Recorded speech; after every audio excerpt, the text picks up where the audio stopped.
ইসরায়েলের গভীরে কয়েক ডজন রকেট হামলা চালানোর দাবি করেছে লেবাননের সশস্ত্র গোষ্ঠী হিজবুল্লাহ।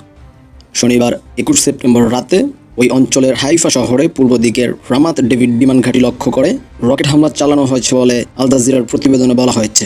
হিজবুল্লাহর দাবি সত্যি হলে গত অক্টোবর থেকে উভয় পক্ষের মধ্যে পাল্টাপাল্টি রকেট ও বিমান হামলা শুরু হওয়ার পর ইসরায়েলের সবচেয়ে গভীরে এটাই ছিল গোষ্ঠীটির প্রথম রকেট হামলা।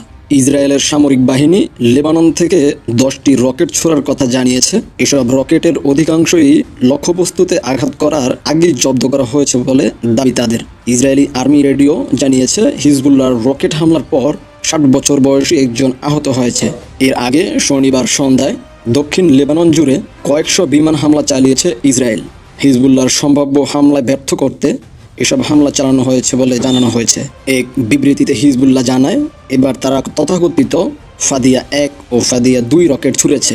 গত কয়েক মাসে তারা ইসরায়েলের দিকে যেসব রকেট ছুঁড়েছিল তা ছিল দ্বিতীয় বিশ্বযুদ্ধ সময়কার সোভিয়েত রাশিয়ার তৈরি কাতিউশা রকেট। গত মঙ্গল ও বুধবার লেবানন জুড়ে হামাস সদস্যদের ব্যবহার করা কয়েক হাজার তারহীন যোগাযোগ যন্ত্রের পেজার ও ওয়াকিটকিতে একযোগে বিস্ফোরণের ঘটনা ঘটে।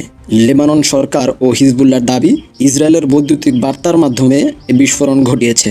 যদিও ইসরায়েল এ বিষয়ে এখন পর্যন্ত কোনো মন্তব্য করেননি।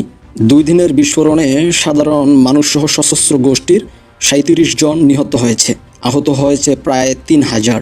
এরপর গত শুক্রবার লেবাননের রাজধানী বৈরুতের দক্ষিণের শর্তলিতে ব্যাপক বিমান হামলা চালায় ইসরায়েল। এতে হিজবুল্লাহর এক শীর্ষ কমান্ডার সহ অন্তত 38 জন নিহত ও কয়েক ডজন আহত হয়।